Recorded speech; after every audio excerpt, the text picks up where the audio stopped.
Florias Gallet, tu as 29 ans. Exact. Tu es fils de pasteur. Exact. Tu es marié depuis 3 ans. Ah, avec la plus belle. Florias, il aime beaucoup de choses dans la vie, mais surtout l'art.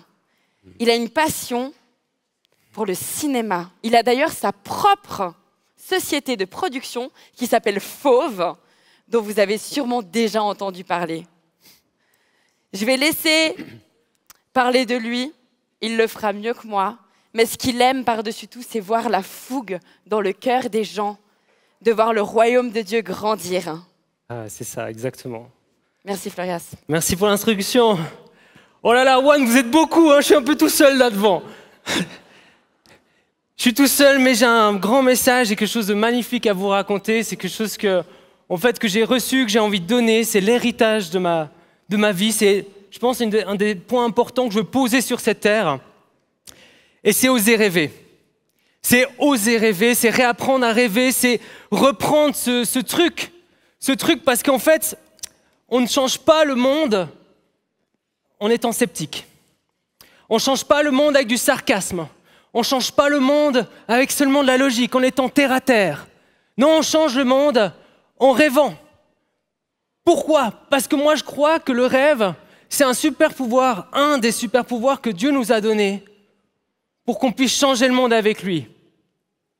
Il y a un truc que j'ai vu dans la nature, que je vois, et c'est un message que Dieu nous donne, c'est que tout ce qui ne bouge pas dans la nature meurt. Un arbre qui ne pousse pas meurt. Une rivière qui ne coule pas stagne et sèche. Le yaourt que tu laisses dans ton frigo, il pourrit. L'animal qui est au bord de la route, souvent, qui ne bouge pas, c'est qu'il n'est pas en bonne forme. Et en fait, Dieu a posé le rêve dans le cœur humain, a installé le rêve pour nous mettre en mouvement, pour nous garder en mouvement dans ce monde qui est terrible, sans espoir parfois. C'est la force, c'est ce pouvoir qui nous donne envie de continuer, de se relever, d'avancer pas après pas, et d'y aller, et de vivre vraiment. Est-ce que vous pensez qu'on est en train de vivre vraiment? Est-ce que vous pensez qu'il y a une vie qui déborde en nous, une envie d'arracher les cieux sur terre? Enfin, je ne sais pas ce que ça veut dire, ce que je viens de dire, mais vous comprenez. Moi, je crois qu'on doit apprendre à rêver. Et plus que de rêver que Jésus revient bientôt. Et la puissance de l'évangile est bien plus puissante. On doit rêver plus grand que ça, même si c'est magnifique. Et pour ça, je vais vous raconter un peu mon histoire. Parce que moi, j'étais un de ces gamins à l'école qui mourait. Je suis parti des simplets. Je suis parti des simplets, des jeunes qui sont sortis de l'école sans papier. Mes dictées ressemblaient en fait à un peu une peinture abstraite faite par le prof, tu sais, en rouge. Mais que la couleur rouge. Hein. Ah non, il connaissait le monochrome à fond. Et en fait, on utilisait le terme handicapé pour parler de moi, dyslexique, hyperactif, déficit d'attention. Je suis sorti de l'école brisé, sans rien, sans confiance en moi. Et tu sais, quand tu te remets à l'âge quand tu es à l'école, le problème c'est que c'est la seule chose dans ta vie qui te dit qui tu es. Est-ce que tu vas réussir ta vie? Est-ce que tu vas être quelqu'un de bien? C'est la seule chose qui te dit. Donc quand tu sors de l'école brisé, sans papier, crois-moi que tu sais que tu es nul. Tu sais que tu es un simplet. Mais vous savez quoi? C'est la plus belle chose que j'ai appris. C'est la plus belle chose que l'école m'a appris.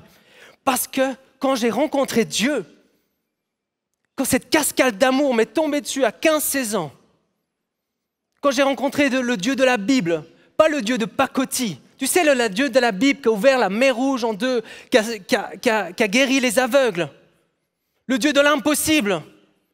Vous savez qu'est-ce que je me suis dit en tant que simplet? Bah ouais, que j'avais rien en moi, pas grand-chose. Et que la seule chose que je devais faire dans ma vie, pour réussir ma vie, c'est d'écouter Dieu, obéir.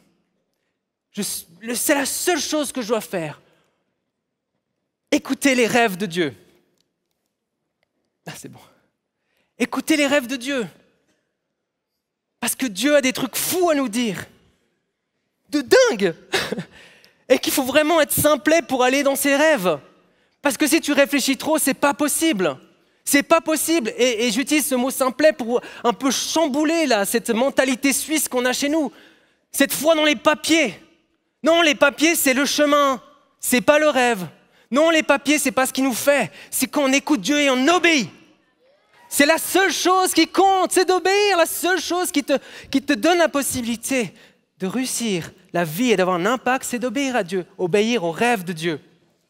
Parce que Dieu rêve en tout temps. Non, il n'a pas créé la terre, genre en mode alors ce serait sympa, utile de créer la terre. Il a rêvé la terre. Il t'a créé en rêvant. Il t'a créé en rêvant. Il te rêve encore. Il rêve de te voir arriver dans les cieux. Il rêve en tout temps. Dieu rêve en tout temps. Et ses rêves sont bien plus fous que ce qu'on pense. Et quand on pense qu'on est intelligent, quand on pense qu'on est le roi du monde, on n'est pas prêt à entendre parce que son intelligence nous dépasse tous. Moi, ce que je vois devant moi, je suis désolé de le dire, c'est une bande de simplets. Parce que Dieu est tellement grand. Et on ne change pas le monde avec de l'intelligence. On ne change pas le monde avec l'intelligence. Oh non, non, non, non, non, la catastrophe. On ne change pas le monde avec des papiers, on change le monde en obéissant au rêve de Dieu. Être complice de Dieu, être côte à côte avec Dieu et dire « Qu'est-ce que tu as à dire ?» Ok, c'est complètement fou, ça n'a pas de sens d'ouvrir une mer en deux. On va le faire, je vais taper mon bateau dans l'eau. Et j'aime tellement ce verset. Voilà. Mais Dieu a choisi les choses folles du monde pour confondre les sages. Dieu a choisi les choses faibles du monde pour confondre les fortes. Et Dieu a choisi les choses viles du monde et celles qu'on méprise, celles qui ne sont point, pour réduire à néant celles qui sont, afin que nulle chair ne se glorifie devant Dieu. Dieu choisit les faibles, ceux qui sont malades, pas ceux qui savent. L'arrogance, c'est le pire ennemi de Dieu. Et moi, j'ai été transpercé, foudroyé par les rêves de Dieu. Toute ma vie. Et je n'ai pas le temps, et d'ailleurs j'ai très peu de temps encore, super. et j'ai été transpercé. Et Dieu, qu'est-ce qu'il m'a dit? Une fois, il s'est invité dans ma chambre et il m'a dit « Florias, j'aimerais que tu fasses du cinéma, que tu prennes du territoire dans le cinéma. » Alors ça, c'est bien un rêve de Dieu parce que j'aurais jamais osé rêver ça. Pas possible. Vous savez pourquoi? Parce que le cinéma suisse, déjà, est-ce qu'il existe? Je ne sais pas. Je ne sais pas. Est-ce que tu as vu un film suisse? Moi, pas trop. Et en fait, un film, c'est quoi? C'est 5 millions. C'est 5 millions. C'est 5 millions pour une œuvre où, en fait, en Suisse, il n'y a que 1000 entrées dans les cinémas. Donc, c'est pas rentable. On va changer ça. Et puis c'est impossible. Je ne suis pas tombé dans le bon pays pour faire ça. Mais vous savez ce que le simplet a dit? Il a dit oui, let's go. Pour vous servir, mon Seigneur. Mais moi, quand il m'a dit ça, je suis tombé à genoux. Je pleurais tellement c'était violent, tellement ça me paraissait impossible. Mais on s'est mis en mouvement. Et un jour, Dieu est venu vers moi et il m'a dit, ça serait bien de construire une plateforme assez solide pour accueillir tous les rêves que j'ai, mes films de fous que j'aimerais faire, pour que ça soit solide. Et puis, en fait, il me parlait de mon entreprise. Et moi, j'ai jamais rêvé faire une entreprise. Et on est au milieu du Covid. Et ce qu'on a dit, c'est yes, let's go. On était 4 associés, on s'est regroupés pour faire que ce rêve du cinéma puisse devenir réel.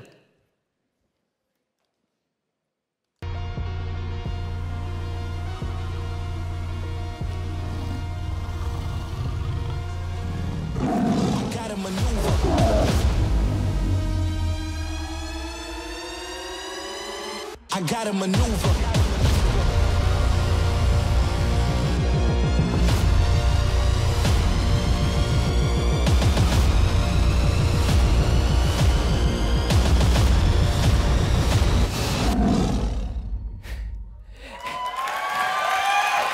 Yes! Et vous savez, on est arrivé comme ça au milieu du Covid et vous savez ce qu'on a mis comme slogan? La rage et les crocs! Parce qu'on ne pouvait pas faire à moitié. Si Dieu parle, si tu es complice avec Dieu, bah, le rêve de Dieu va se faire parce que c'est lui qui a les moyens, c'est pas moi. Moi, je suis le gars qu'il faut juste, le gestionnaire de projet. Et vous savez, un jour, il est venu vers moi avec un rêve. Il avait tout construit ça pour ce truc-là. En fait, il est venu par rapport à une problématique qui est violente aujourd'hui, qui est violente et qui envahit notre société. La santé, la détresse a augmenté, en particulier chez les mineurs. Dans cette classe d'âge, les hospitalisations pour tentatives présumées de suicide ont augmenté de 55% entre 2017 et 2020. Et à cela s'ajoute l'impact de la pandémie. Karima Benamrouche, Chloé Stelet. On a la génération sacrifiée, la génération nos futurs, la génération qui ne rêve plus, la génération qui est en train de mourir dans leur chambre. Parce qu'il n'y a plus de futur. On leur dit tout le temps, il n'y a plus de futur, ça ne sert à rien de rêver. Les ours polaires, ils ne sont plus là. Les glaciers sont en train de fondre. etc., etc. Et en fait, Dieu il est venu, il m'a fait, mais Flo, j'aimerais bien qu'on amène une vague de joie dans cette génération et qu'on les fasse rêver à nouveau au travers d'un film qui prend leur culture, la pop culture, le monde de la musique et qu'on fasse ça péter dans des stades en avant-première dans toute la francophonie. OK. Et vous savez, oui Seigneur, let's go. Et on a commencé à faire, je vais pas tout montrer malheureusement. Et on a... Bon, ça s'est lancé tout seul, désolé. Il y a 3 ans, j'ai reçu une vision. C'était l'image d'une bombe. Comme si la joie devait exploser. Et le plus important, c'est celui-là. C'est le pourquoi de ce projet. Là, c'est du sérieux. Prendre soin de la jeunesse. C'était surnaturel. Comme si ces émotions nous inspiraient à être meilleurs. Qu'elles nous donnaient l'envie de donner. Alors, on devait se mettre en chasse. En fait, nous sommes les chasseurs de joie, les Joy Hunters. C'est cette rage de vouloir voir la joie s'écraser sur cette terre. Nous sommes un mouvement, une armée, unis par une seule et même volonté. Celle de libérer en chacun le pouvoir d'inspirer.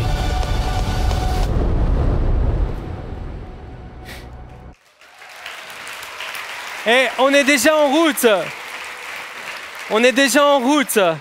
Et j'ai pas le temps de vous montrer tout. Malheureusement, je parle trop. Aïe. Il faut que je parle plus vite là, vraiment. Le temps passe. Non, mais... Et vous savez ce qui s'est passé, c'est que cette semaine, on a pu projeter un prototype dans une école devant 250 jeunes. Vous vous rendez pas compte ce que ça a été. Ils ont rêvé. On a reçu tellement de messages. Il y a tellement de... Parce qu'il y a vraiment un besoin ici. Et je crois que l'art peut se faufiler là où on ne peut pas se faufiler.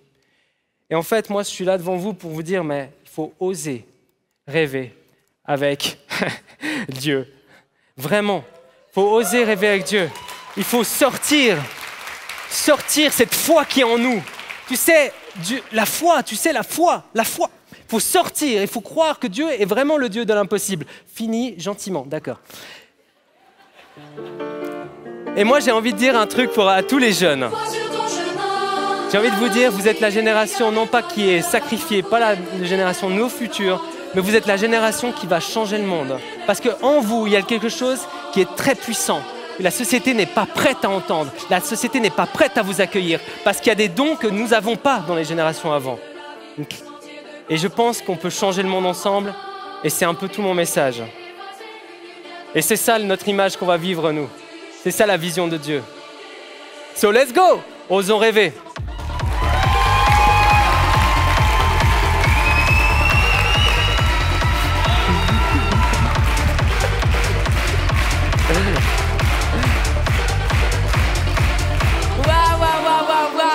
Merci beaucoup, Florias. Merci énormément pour ce partage. Waouh. Alors que le monde t'accablait, Dieu t'a relevé avec sa vision, avec ce que lui avait pour toi. Exactement. La question... Je réponds à ça.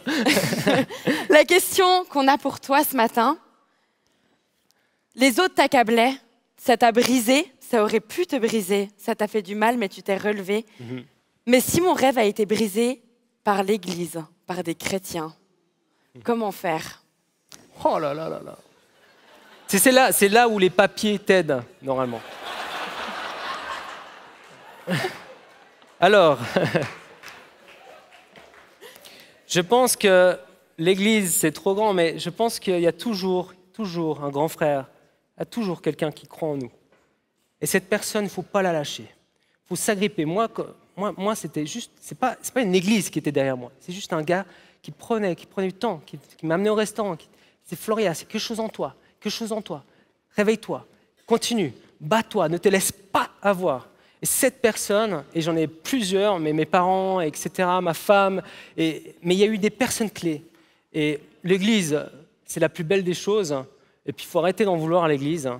Il faut se battre maintenant, il faut se réveiller. Il faut arrêter d'être l'oiseau qui ne peut pas voler.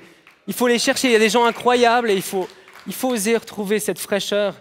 Et je pense qu'il y a plein de gens ici, même dans cette salle, t'imagines, qui ont cette niaque de donner cette impulsion à la jeunesse. Moi, je suis là en tout cas. Tu as osé, tu l'as fait. Retrouvez-le sur vos écrans. Merci beaucoup, Florias. Avec plaisir. Je vous aime.